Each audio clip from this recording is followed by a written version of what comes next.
Hi there, and welcome to another episode of African Business Stories. Africa is the only region in the world where more women than men choose to be entrepreneurs. What this says to me is that the story of business in Africa is the story of the African businesswoman. So we're on a journey of discovery to find these women and tell their stories. On the show, we will hear from female innovators and entrepreneurs building and running businesses in Africa. They will share the highs and lows of their entrepreneurial journey and lessons learned along the way. Some of these women you may know, and many you may not, but I assure you that all their stories are inspiring in their own right. My hope is that these stories will inspire you to reach for your dreams and leave a legacy for generations to come. It makes such a big difference to us if you can rate, review, and share our episodes. You can do this mainly on Apple Podcasts, and you can find us on all podcast platforms. If you're in Africa, Spotify is now available, so check us out there. And don't forget to rate, review, and share. Today, I chat with Jade Oyateru, the co-founder and chief operating officer at Uncover, a trailblazing skincare brand redefining African beauty. Uncover combines the richness of African botanicals with cutting-edge Korean beauty technology, delivering products that resonate with customers globally. Since its launch in 2020, the brand has raised over $3 million and recently launched into the US market. In this episode, Jade shares her incredible journey from building global local brands for multinationals to launching her own brand. We dive into the story behind Uncover, scaling a brand across Africa, the dynamics of having a co-founder, and practical advice on positioning for a successful fundraise. Whether you're an entrepreneur, a beauty enthusiast, or simply someone interested in stories of innovation and growth, this episode is packed with insights you won't want to miss. So let's get into it. Hi, Jade. Welcome to African Business Stories. Hi, okay, girl. So excited to be here. Thank you so much for inviting me to this podcast. Thank you. I think you're my first guest in the beauty space, so this is going to be a really interesting conversation. So I know that you're Nigerian, and not wanting to assume that everybody is born and raised in Lagos, but just wondering where you were born and raised. Yeah, no. So yes, I'm Nigerian, born and raised in Lagos. So that's a correct assumption. I spent, I'll say, the first 15 years of my life in Lagos. So I am definitely a very proud Nigerian and Lagosian, if I can say that. Nigeria is always and will always be home, no matter how, I always say, no matter where you find yourself. True and core, you're Nigeria at heart. And no matter what we do, as they always say, Nigerian will carry last. So I think for me, Right. just carrying that mantra with me, no matter where I am in the world or what I find myself doing, for sure, that's always been a strong one for me. Yeah. So where did you go at 15? You said you were there until 15. Yeah, so at 15, I moved to the UK. So growing up, I am the fifth of six children. Growing up, I've got like four older siblings, and once you're done with secondary school or high school, the next thing was going off to do your A-levels or university in the UK. I think for me, that was, but now that I think back about it, at it with someone with kids, I'm like, how the hell? I have a child who's almost 10. I don't know if I can ship this guy off to somewhere by himself in 5 years' time. But anyway, that was me. At 15, I went off to the UK. Of course, I had older siblings there, so I wasn't just by myself. I did my first levels of foundation course and then went off to University of Surrey when I was about 17. So actually, I started quite early because you should be 18 to start. You should be 18 to start uni.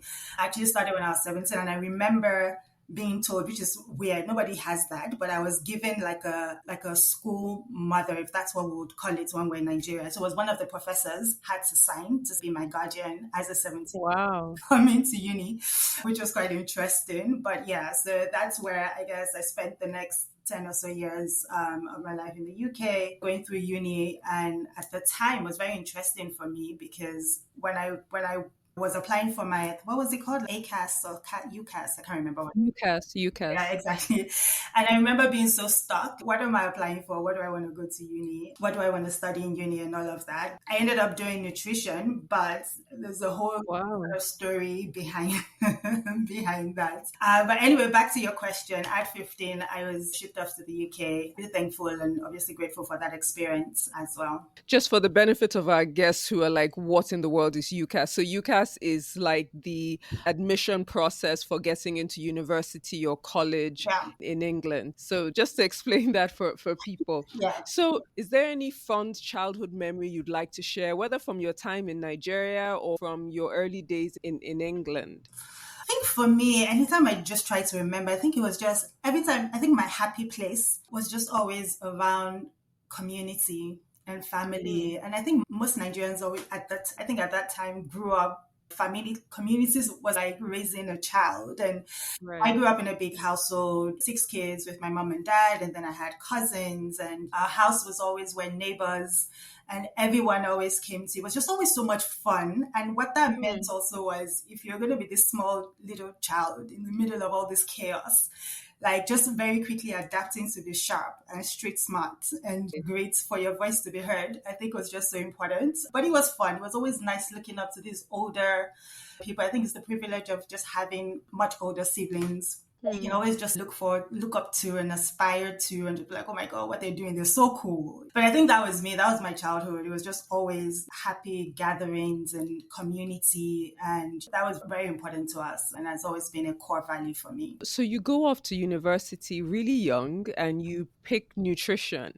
So do you study that the whole 3 years of university? I did. I think, look, to be honest, and nutrition was not, I wouldn't necessarily say it was initially in the cards for me. Growing up, funny enough, I always just wanted to be, weirdly enough, I know a lot of people are like, growing up, I wanted to be a doctor and a lawyer. And if I tell you what I wanted to be, it's so hilarious. But what did you want to be? I always wanted to be a supermodel for some reason. That was my career. I just felt like I was like this tall, lanky girl, extremely lanky, I'm 5'10". So growing up, I was very tall. I was always the tallest and everything. And at the time, I thought that's all you needed. You're tall and you can catwalk. That was what you had to do to be a supermodel at the time, obviously, as this child. So what I always wanted to be was a supermodel. And I thought one day I was going to own my own modeling agency. That was like always in my head. I would remember going out, or there was a time I was on a plane, I think going for summer, and one of the air hostess reached out and said, oh my God, is your daughter a model? So I always used to get those kind of comments. And I think I just felt, yes, that's what I wanted to be. And even when on the streets of London, I'll have scouts reach out to me with this. Oh, wow. But then obviously I had Nigerian parents. So you have to be like, okay, you can do all that, but first let's finish with university.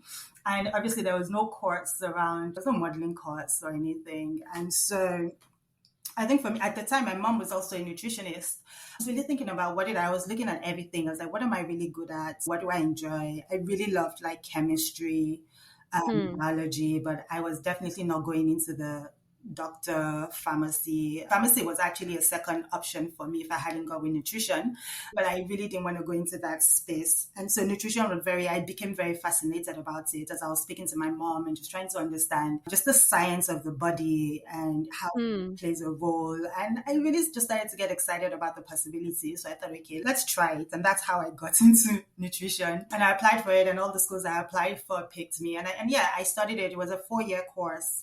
Oh, 4, not 3. So it's 3, but you have to do like a placement year.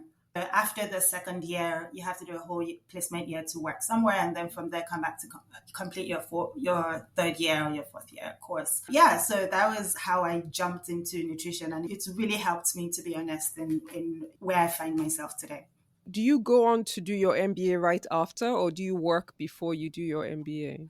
I actually took a long break before I went into MBA. I was definitely one of those ones that felt like after 4 years, I was just tired of school. And I'm like, I want to jump into the real world right now and get into corporate. So MBA was something that came after I had gotten, and I felt was the right time, to be honest, because it made my MBA experience so insightful and just a lot more engaging because I was coming in with a lot of on the job experience or on the go experience. So that was really good to bring that into my MBA. But it's different for different people. But I think for me, it worked out really well having experience before going into the MBA. But again, like I say to people, like being an entrepreneur, actually, I don't even think you need an MBA because what you're doing right now is real life. It's real life MBA. You're learning on the job. But anyway, yeah, so I did go into corporate world. I started my career with Nestle in the UK, where I worked there for a while. So obviously with my nutrition, I then got really excited about FMCG, a lot of this multinationals that had a big nutrition space within their role, within their companies. So Nestle, obviously, very big on nutrition, kids nutrition. So I started my career there. And after a few years, I caught this wave of just wanting to move back home and move back to the continent. So I moved back to Nigeria in 2009, I believe. And I moved back to Nigeria and continued working with Nestle in Nigeria, still within nutrition.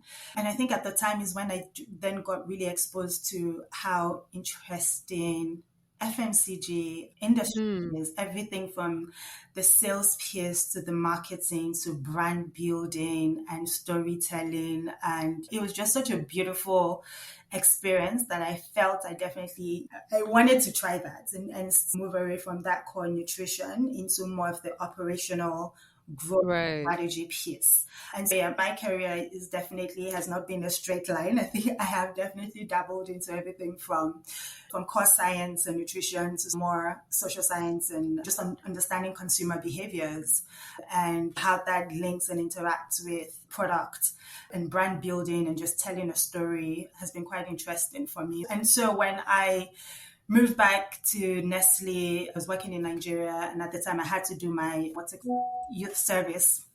Okay. And I was doing that together with my time in Nestle Nigeria. And once I was done with that, I was like, okay, I'm getting really excited. I do want to learn a bit more around this business side of the business, of the company and all of that. So I applied for a short course at Harvard. So this was like in 2010. I went up to Massachusetts. I did a short course in international business management and all of that. And while I was done there is when I then got a role with Unilever. So I went back again to Nigeria and started with Unilever. And I think that's really when this whole piece just clicked. Just got really excited about what I was doing at Unilever. I was with Unilever for about 8+ years. So started off in Nigeria with sales and then moved to Kenya. As well with uni. Very funny story. So I had actually just gotten married 2 weeks into my marriage, and my husband got a job in Kenya. We were like, okay, what is the plan here? And so I was like, I don't know if I was naive now that I think about it, because I was like, I'm just going to quit my job and move with my husband. Like, why? Who does that? And I'm just going to quit and move. And thankfully, what is so exciting is when you have mentors in your corner who have been there and can really just advise you. So I remember sending in my notice, my resignation, and my director at the time, he just sent me a message. What is this? Withdraw your resignation. There's no way. And I had a chat with him, and there's a world where we can get you to Kenya with Unilever. Why would you just resign? I'm so grateful for that. Every day, I don't know where he is. He's probably somewhere retired in Ghana. But every time I think about him, it's called Kweku. I'm just like, my God, he really changed things for me, because I think my life would have probably taken a different turn. I don't know, but it would have been different. And so I withdrew my resignation, and within a month or so, I had been able to do a transfer to Unilever Kenya. And so that was without going too deep into it, that was how my first role and how I got into this FMCG space, which has just been incredible, building global, local brands and having that opportunity to truly scale. That's such an interesting story. So what was your role like with Unilever in Kenya? So in Kenya, I worked closely. So I did everything from like sales to brand building to marketing across East Africa. So it was, again, managing brands across Kenya and Uganda, Tanzania, Rwanda, and all these markets. Hmm. It was such an interesting experience. And I always say, if you're someone who wants to be a strong marketer, oh my God, start at Unilever, because they have the best foundation and training. I always say it's a great training ground to build strong marketers. And that really opened my eyes. And when you own a brand, you truly own it at a place like Unilever, because you understand everything from product development to supply chain to sales, the P&L for the brand truly sits with you, and you're truly growing and taking ownership of that brand and driving scale and growth. So that was truly like a great experience for me to then launch me into sort of the world of entrepreneurship. So, at what point did you then start considering moving into the world of entrepreneurship? To be honest, I think, look, I've always been someone who's felt like wanting to be able to build my own thing and have my own thing. And I think for me, that was because of the household I grew up in. I have both my parents are entrepreneurs. My dad started his company over 40 years ago. So I grew up at a point where he was at the early stages of building his company. My mom is someone I always like to refer to as a serial entrepreneur. I don't know how she did it. Like every time I tell her, kudos to you, because you're raising 6 kids. Obviously not raising it by yourself, but still you've got 6 kids, but then you're like, she started off with a restaurant, and then she had like a salon, she had a boutique, and a lot of this. And I'm sure most of our moms probably did that as well. So I didn't really grow up in a home of a corporate 9 to 5 parents. They were very much entrepreneurs who worked on their own time. And I think when I was younger, that's what I loved. It was the fact that these guys were very flexible. Even though it was a lot of work. My dad traveled a lot. It was a lot of work, but you can still see that a lot of things were very flexible and they could do things on their own. So I knew at some point that entrepreneurship was in the cards. I was excited about it. Even when I had studied nutrition and moved away from it, at some point I still came back to trying to start my own nutrition company at a small scale, because I was just like, I had to be doing my own thing and building something, and how do I empower women? I think was important for me. But anyways, while I was at Unilever, I started getting really excited about just the possibilities, and I wanted to build more on my business acumen, and that's where my MBA conversation came in. So I did my MBA at Imperial College in London. And while I was there, I think that's... Did you take time off? You took time off to do that full time? So executive, I was doing it with work. So okay, executive. It was a lot. It was a lot. So it was a bit of back and forth travel, but also I was still working full time. At that time, I just had, I think, my first baby as well, my first child. So it was actually just handling quite a lot. But I was really excited about the MBA experience, because while I was there is when I was truly exposed to the world of just the startup ecosystem. It was huge and it was big. And yes, I had all this corporate, very strategy and ops background in marketing and sales, but like just that core entrepreneurship ecosystem just blew my mind. And I knew that, okay, this was exciting, and I definitely wanted to be a part of this. And so after Unilever, I joined Jumia. At the time, Jumia was like this new Amazon for Africa. Still out of Kenya. Out of Kenya, yes, out of Kenya. And he was like, so I was leading brand within Jumia. And still with there, I think it was just, again, it was that fascination around, was this cool, really cool tech startup, e-com startup within that space. And then from Jumia, I joined another VC female-focused startup called Kasha, again, still in Kenya. And I think with all that, I think what that really gave me was working at startups and truly being there and being core in senior leadership roles.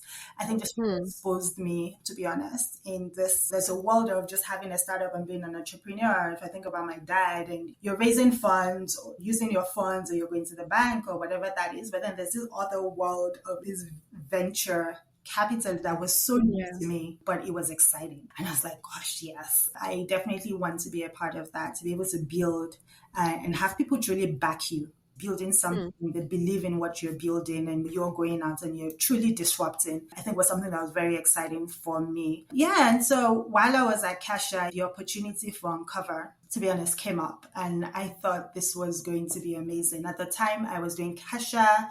I had my own side. You always have like your side gig with my nutrition consulting that I was doing. But I knew that at the time, if I think about this opportunity with Uncover versus what I was doing with nutrition, I thought there was a world that they could both merge when I think about holistic wellness for women. And yeah, and they say the rest is history, but that's how Uncover started with my co-founders. I've got Sneha. When she talked to me about the idea of Uncover, and for me, it just truly blew my mind. I was so excited about the possibilities. Something that started as a PowerPoint presentation and then looking at where Uncover is now, I think has just been an intense and amazing journey as we started to build the brand in markets.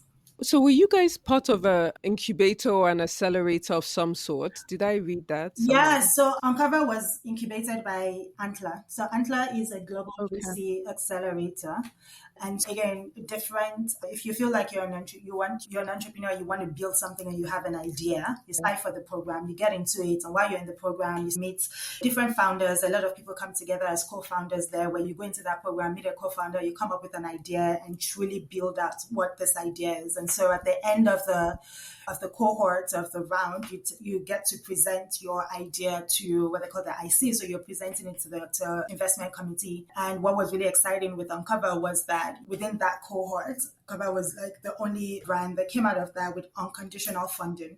So we got our very first funding Wow. and that was really exciting for us, knowing that, look, this was a PowerPoint presentation, but these guys truly understood. They understood the power and the market size of the opportunity and the problem that we wanted to solve, Uncover. And that's how we started. So let me take you back a little. So I just want to drill down a bit, just a little bit, Jade, before we move on. So what made you decide to go into this incubator program? First question. And what idea, of course, I think you went in as an individual, I'm assuming, with your own idea, and then you met your co-founders there. So what made you go in the first place? And what idea did you have when you were going in? That's a very good question. So with Antler, so at the time I didn't go into the program. So my co-founder Sneha, a second co-founder. So we're actually three co-founders. I think if maybe you've probably seen Yeah, that from this yeah. side. So we started off as three co-founders and we're now two, just because the third co-founder, for good reasons, decided to leave the business to pursue other things. But then, so I didn't go into the Antler program. At the time, I was with Kasia, and someone from the Antler program reached out to me while I was at Kasia and said, look, someone within this space has come up with an idea that sounds interesting and I think might be something you want to look into. So I got into my first session with Sneha and Catherine and we started talking about this idea of Uncover and how, again, we're building something for women in Africa.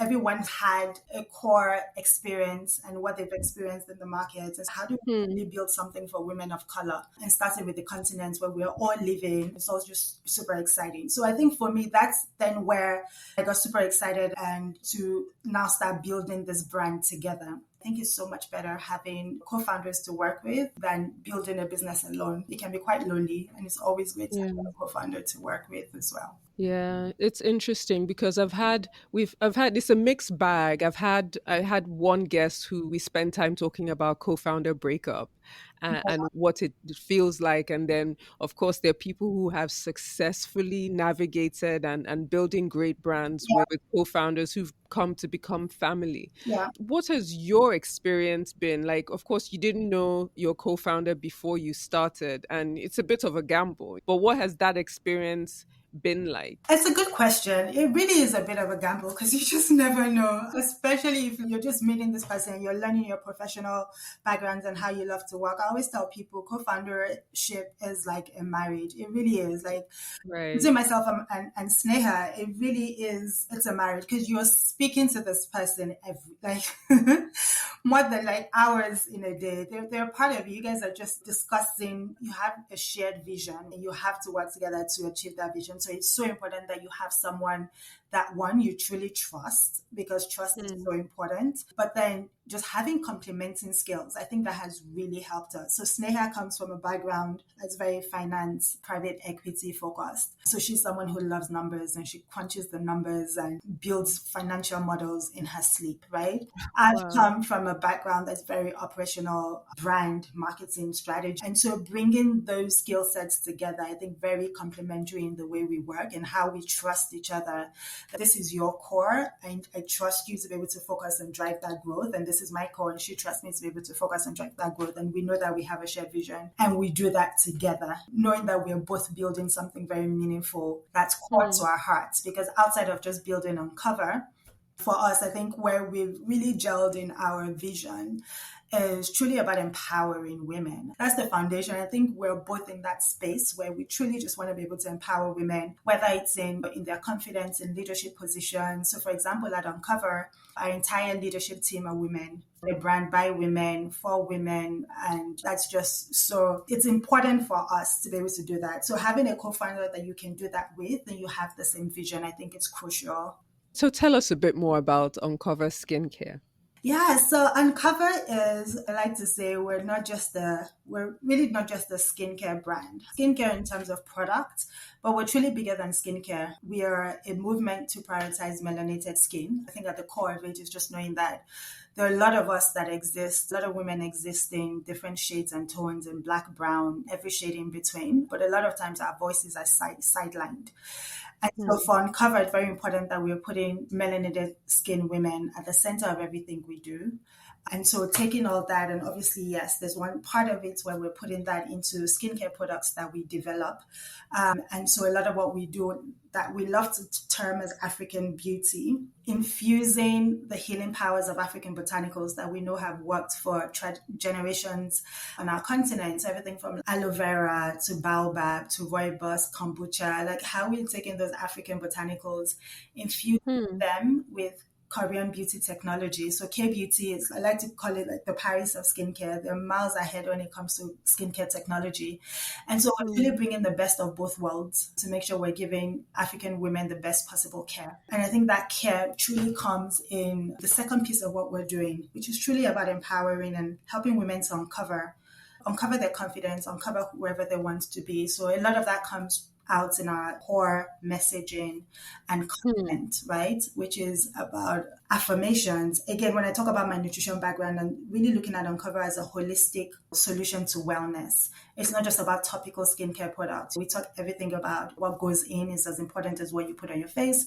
We talk about mental health and how that impacts your self-worth and self-esteem. And so you'll find that on all Uncover packages, we have affirmation statements, and those are very powerful and they mean so much to us because affirmations truly, when you're interacting with an Uncover product, you're saying, I am beautiful and I am radiant, I am protected. It's a great way to start or end your day from positivity. So truly helping your mental health is also quite important. But outside of that, I think what's core is the scale, what we've been able to achieve in such a short space of time. We started Uncover in 2020, bang in the middle of the pandemic. We have been able to scale from having one product in Kenya, having 14 SKUs. Wow. Yeah, Nigeria, Ghana, Uganda. And we're truly building a Pan-African brand. Putting African women at the center of what we're building, I think has been instrumental to us. And of course, as we do all of that with skincare and the content and the messaging, as then truly knowing that to drive scale, we're building a tech-enabled business. So everything from our e-commerce to skin quiz and teleconsultations that you can go on the website and book a teleconsultation with an expert, truly allowing us to then be able to drive that scale and be that direct-to-consumer business, even as we still serve a sort of B2B retail go-to-market strategy as well. Yeah, that's very interesting. You answered a lot of the questions that were running around in my head. I wanted to know how many products you had out in the market and what markets that you're in. So you've told us a bit about that. Thank you for that.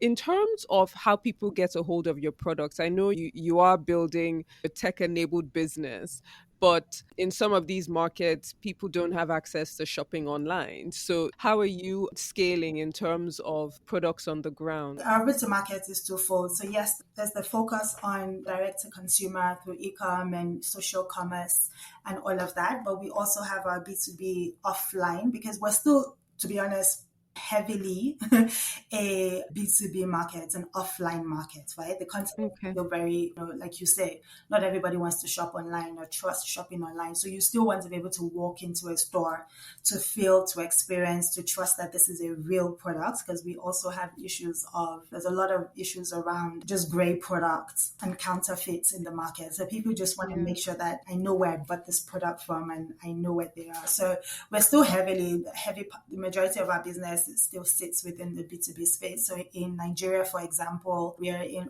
over 100 MedPlus stores. Health Plus Casabella, and a lot of all this beauty huts, which are still like e-retailers, but majority of online beauty, pharmacy, and offline stores in Nigeria. I believe we are in those stores, and similar to Kenya as well. So again, the biggest pharmacy chains in Kenya are called Good Life, and most of like the beauty stores, LinkedIn, Super Cosmetics, True Cosmetics, and all of those, you'll find Uncover products there, which is great, right? So we have an amazing team that's truly pushing and driving distribution. It's definitely a big part of, what we're doing to grow our footprints and truly make sure that in every corner, women have access to good, affordable skincare. I think is quite important. In terms of these markets that you've been, what has been your experience in market entry, let's say Nigeria compared to Kenya? There has been, the markets are quite similar, but at the same time different, right? So one thing we always like to say is, which is, I guess, what we're pioneering is truly being that Pan-Africa brand. And how do we take this market across? There are other skincare brands that are also doing something similar, but how do we take this brand across? And I remember when we first launched in Kenya, we're going to launch in Nigeria, and we're like, oh God, do we need to create a new Instagram page? A lot of our community and influencers and content creators that we're working with know it's powerful in having one page, because truly we need to tell our African story. And we're the same women, even though quite different. In any way, so when I think about what's been different, I think for Nigeria, a lot of that was really about building trust and awareness first. I think that was very important for the Nigerian market. So again, that offline trust, building awareness, I think was quite important. Kenya, I think customers in Kenya were a bit more digitally engaged from the very beginning. Right. When we started Uncover. And so that's where we found a bit of the differences. And of course, you have things like just infrastructural challenges, right, across both markets, which are quite different in terms of just getting goods, importation, even just delivery, logistics has been a little bit challenging. But what's exciting is there's so many other startups within that system that's truly trying to solve for some of these gaps. Another thing I found very interesting about your business is the fact that you've been able to raise an incredible amount of money for a traditionally non-tech business. Yeah. I don't know that I know any other skincare business on the continent that has been able to raise as much as, I think from my research, you've raised almost $3 million so far for a 4-year-old business. And congratulations on that. Can you walk us through your co-founder comes from a PE background, and you'd worked for a fund. But what was how did you approach the idea of scaling and fundraising for Uncover? I will say at the beginning, it was quite challenging and it's tough. And it's always sad to hear that a lot of brands are not able to also unlock. I think for us at the beginning, we did face a lot of challenge because I think a lot of investors just couldn't place us. They just didn't understand. They're not FinTech, are they tech? Like, exactly what are they? And at the time when we started raising, it was like this FinTech bubble. Everybody just wanted to invest in FinTech. In fact, we had investors who would come and they just didn't get it. And they would just be like, are you FinTech? No, I'm not interested. And they would close the chapter. And I think so it was quite difficult for people to just understand that, okay, these guys they're a consumer goods company. They've got physical products. They have a digital strategy. They have a D2C platform, but they don't have software. How are they going to scale? What exactly? So it was quite difficult. And I think very quickly we had to just understand it was important for us to show, one, help people understand the market size of what we were trying to do. So taking other markets that have gone through the same, thinking about India or even the US, and exits and all of the people are seeing within the space, because again, that needs to make sense for an investor. But I think we initially found it, even to some extent, we started having conversations like, when we go to an investor, do we want to change our strategy? Do we position ourselves as a tech company? That's how bad it was. But obviously, I'm happy that we stayed true to our mission and to what we were building. Because quite frankly, as soon as people saw that, listen, these guys are building something here that has clear path to profitability, we're seeing the rapid growth, we're seeing there's a clear traction. And so as long as we could show that, what we found is people who got it, right? And this is Hmm. where this conversation around gender lens funding and Right. female fund, because again, we are a majorly female focused brand. It's building for women. And so a lot of times when you're speaking to funds that are majorly run by men, they just don't understand the Hmm. gap we're trying to solve for and the solution we're trying to solve for. And so when we started speaking to a bit more of our female focused funds who could relate, they could relate to what we Right. were solving for, they understood the opportunity and the market size, it started becoming a lot easier to have those conversations. And so I would say probably maybe 40 or half of our investors have come from funds that have that gender lens views. Quite a number of them, again, everyone from Altry Capital, Chewy Ventures, First Check Africa, who are truly supporting and backing female founders. Because ultimately, I think female founders actually churn out better returns, right? And I think that's been very exciting for us. So in fact, I was listening to a podcast the other day, and where it's probably only 5 female founders have raised their Series A in the whole of Africa. Not, and this Wow. is, I'm just saying this across the industry. So there's a huge gap. There's a big problem. In the last 5 years, only less than 2%, about 1.5% of funds raised in Africa went to female. It's a huge problem. It's a huge gap. So I think it's always about just encouraging female founders to step up to, I think just getting more funds that truly believe. And then how do you explain and paint the right picture of your brand? Like people say, men have no problem, even though they have nothing, they just have an idea. They are so confident in how they raise their funds and how they talk about their business. I think it's Yeah. important that as women, we're shouting about what we're doing and truly building and letting people see that growth, the scale. Don't be afraid to scale. To think about scale, not just thinking of if I'm doing this, I'm doing it within this community or just within Nigeria, but you truly need to look at the wider picture and scale, because investors obviously they want a big return for their buck. Yeah. So how do you make sure that you're providing that for them at scale? I totally agree. These are conversations that we constantly keep having. It's one thing to be talking about how there's no female led unicorn on Yeah, the continent, but it's even worse than that. yeah. You're saying that less than 5 female led companies have raised Series A. That's incredible. Hats off to the people, to the funds that are supporting on the Yeah. seed round level, but there's so much more we need to do. I'm sorry, just to correct that, I talk about the 5 female, not in Africa, but in Nigeria. Sorry if I mentioned Oh, in Africa, Nigeria, Nigeria. in It's still a Nigeria, very small number, to be it's still a honest, very but small number. I Yeah, don't think it's it's still a much. very small number, and there's so much more we can do. Yeah. Can you speak more to the communication piece? But because there's work on the funder side, but I too feel like there's work on the female founder side. Yeah. In terms of how we position our story, you have a storytelling background. No, absolutely. I think what's important is, again, in terms of painting the picture of what is the solution you're trying to solve for and how big can it be. So truly thinking about the market size and not just thinking about the market size from, so for example, looking at it from Nigeria, but if you're truly if you're building a product, you want to build a product that can scale rapidly and not just looking at one market. But how can Right. yes, I'm going to start and try to understand and achieve my product market fit in my first launch market. But as soon as you understand that product market fit, or you get the right product market fit, how do you then very quickly scale? Right? And how do you scale to more markets or more people using your product? What does this look like? I think investors definitely want to be able to understand that. You want to be able to show what your clear path to profitability is, because again, people want to make sure that you can build a sustainable business. You're not always going out raising funds, but you can build a sustainable business. So what is your clear path to profitability? And then just understanding your business fundamentals. Again, what are your business fundamentals? How are you looking at cash burn in your company? Are you keeping it to Hmm. the minimum?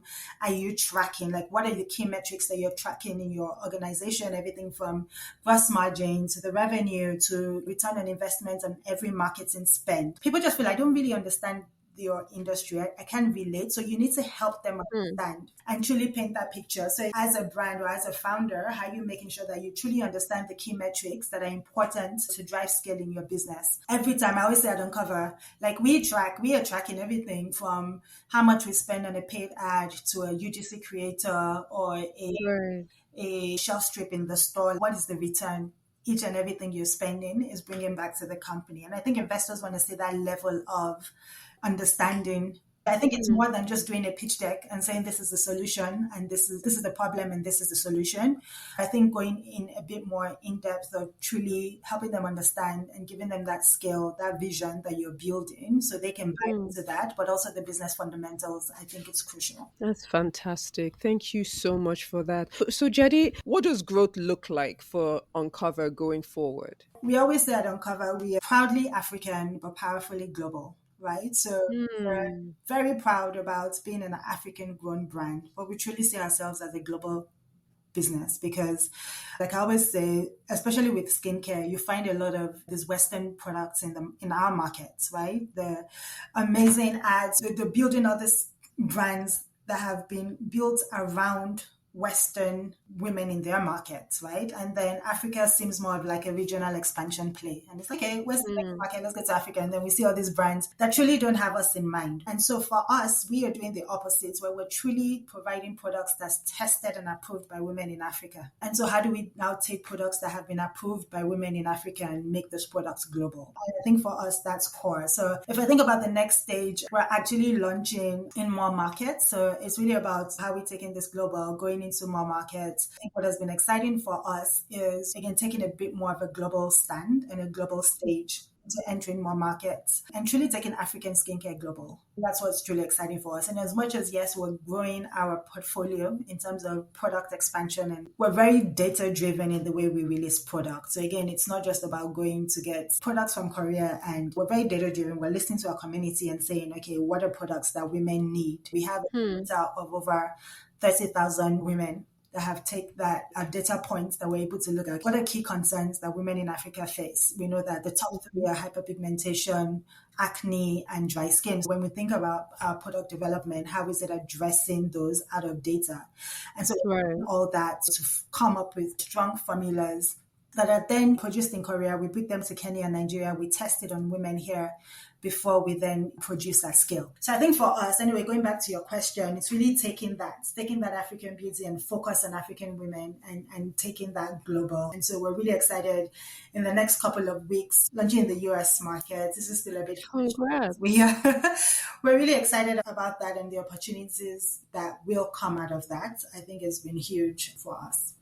That's exciting. That's exciting. And is there any particular reason why the Korea? I mean, we all know about K beauty. Why the Korea connection? That's a really good point. So again, look, I think when we look at the markets around manufacturing, Korea came out strongly as people who, with their technology, they use very gentle ingredients. So again, we don't want harsh ingredients, harsh scrubbing. I think we're very important that we're working with high quality manufacturers who also are very innovative. So Korea is very innovative when it comes to skincare, and they're also just known for efficacy. And so how do we take all of that and merge it with African botanicals? And no one is really doing that, to be honest. So we're truly pioneering that merging. We've had people say, "Oh, but why don't you just make it on the continent? Like, why are you not making products?" And I think, look, while all that is well and good, I always like to say, one, I guess we're not a manufacturing company, so trying to set up manufacturing or trying to build in Africa just takes away from our focus. We're still such a small Hmm. brand that we want to focus on what we're good at. And what we're truly good at is building a brand, driving the message, and truly building that good quality brand and making sure that we can drive awareness and penetrate our products in as many homes as possible. But then the manufacturing piece is not our strength. So we're going to be spending a lot of our energy and time and resources on trying to manufacture products on the continent, vis-a-vis just getting the best of both worlds, which is like global best technology, but then infusing that with Yeah. local botanicals to truly just have the best product. Maybe in future, I don't know, it's not a never situation, but it's like when you're starting out as a small brand, you truly want to focus on certain areas and work with experts on Yeah. parts of the business. That is such a good point, Jerry, because I think many businesses die on the altar of Yeah, manufacturing, especially on the continent. I think a lot of them do. So that is a really good point to focus on what you're good at and is really building that brand and meeting that need. yeah, Thank you so much for sharing that. In terms of your pricing in all these different markets, because I know, of course, I want to ask you about logistics yeah, and the challenge of moving goods across the continent. And I know that landing a good in Lagos is nowhere the same price as landing a good in Uganda. So, what does your pricing look like for this global brand that you're building, you're trying to put in markets across the continent? When I think about the positioning for Uncover, we've always said we're building a masstige brand, which is very important for us. And when I use the term masstige, just meaning that we are a brand that's aspirational and affordable to the mass market. So we're not necessarily building a mass brand, but we're also not building a very premium brand. We're building a masstige brand that's very aspirational and is very accessible to the mass market. And I think for me, that has been, I wouldn't lie, supply chain is one of the things that keep me up at night. It is tough. It is tough, especially when we started with making our products in Korea and just shipping from Korea to Kenya. And as obviously with more markets that you expand to, the deeper the complexities that come with it. So now we have to ship from Korea to Nigeria, Korea to Kenya, to Uganda, and as you go into more markets. So it is a bit of a pain. We've had logistical nightmares. At the beginning, like I said to my team, we are going to out of stock issues and we'll be like, oh my God, it was cute because it was like, oh my God, our products are selling out. So that's fantastic. But not anymore, because at this point, you're truly just losing money. And it's how do we fix that from a logistical architect? Because to be honest, we're not necessarily enjoying any benefits of shipping products from Kenya to Nigeria. Sometimes it feels a bit cheaper getting it directly from Korea into Nigeria. And so I think for us, look, it's still, I can't say that we've cracked it, but what we've tried to do for sure is, as we think about our consumers in the different markets, we are not in the, much as my investors should not be hearing this, but we're truly not in the like maximize profits, trying to raise our prices just so we make the most margins. Not at all. We truly understand the consumers that we are also building for. And so we're truly building, looking at how we're driving a high quality products at the best possible price.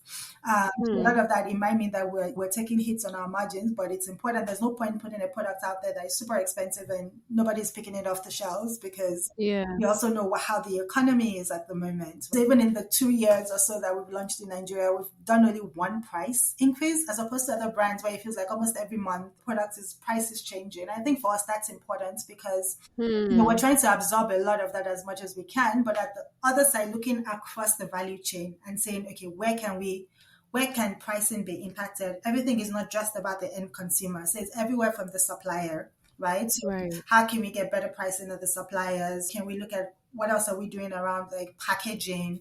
How can we minimize the cost? Just looking at the full value chain and see how do we minimize that cost where it's not just passing on cost to the supplier. But from a logistics and shipping and imports, it's tough. Like I always say, if there's anything that I know that entrepreneurs who face this can speak to a government, or when people ask me, I've had questions like, oh, if you were to speak to a government official, what would you tell them? But part of it, because in as much as you are trying to support and drive growth of people manufacturing on the continent, also knowing that these small brands are also still providing employment and we're still doing other things to drive the growth of the community, but just don't make it difficult. It is, every time you ship in a product, it's a nightmare.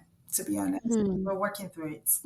Thank you for what you do. And they say nothing ventured, nothing gained. Yes. Our hope is that supply chain issues will get better, because that's the only way that our businesses can grow. And you're correct. You're creating jobs, much needed jobs. Yeah. And it's something that should be taken into consideration. This has been a really great conversation. I could go on. I have lots of questions, but we have to wrap up. And so in wrapping up, I normally ask my guests 2 questions. One's a reflection and another is advice. So in terms of reflecting in this business that you've been building over the last 4 years, what would you say are 1 or 2 things that you are most proud of as you and your co-founder have built this business over the last couple of years? I would definitely say, so 2 things jump to mind for me. And I think one is truly building a brand that resonates deeply with women on the continent. That's truly empowering, because we're hearing the stories. It's not just, and I always say it's not just about providing quality skincare products or solutions, but it's contributing to shifting the narrative about beauty and how beauty should be inclusive. And I think that's been incredibly powerful for me. I think when we think about the markets in Africa, especially Nigeria, where things like bleaching and hash scrubbing is still a huge problem. And a lot of that is coming because of the power of what are the beauty standards and what should beauty look like. And I think for us, being able to disrupt and change the narrative. I was saying to someone the other day, we had a launch of one of our products recently where we truly built a story around loving yourself unfiltered. And we had a launch and we had almost 200 people attend the launch, from influencers to like our consumers. And we told people the dress code was come as your authentic self. And people came barefaced, no makeup. You don't see that happening. I felt like we've truly been able to achieve this, drive the movement of just feeling empowered in yourself, right? Using makeup doesn't mean anything, by the way. We're not against that. But like I always say, don't uncover healthy skin. But the fact that we've been able to drive a movement of just being authentically yourself, you don't have to change the way you look. You don't have to like try to make yourself look lighter, because we've just grown up with that mentality of fair is more beautiful. But that's core to the messaging, and seeing that resonate with women. Oh my God, I think that has just been incredibly powerful for me. And I think the second thing would be around fundraising. There are two sides to that coin, where it's a shame to feel like you can count on your fingers, how many female startups have received funding to a certain amount. But the fact that we're able to change the narrative, like I have people who call me and say, oh, Jade, can you come and speak here? You need to talk to people about funding, because Uncover within the beauty space is probably the only one that a lot of people are hearing about Uncover and think, oh my God, how are these guys within the beauty space truly driving their capital? And I think that impact of being able to drive that, and people see that it is possible. Right? It is possible, and you can empower other women and other startups to do the same. I think that's truly something that we don't take lightly, and want to obviously help and support and share as much as we can. Just make sure that in the next 5 years, the numbers should be drastically different. We should not be hearing 1.5 or 5 women in Nigeria. It should be a lot more than that. Yes, that is the goal. That is the goal. Thank you, Jade.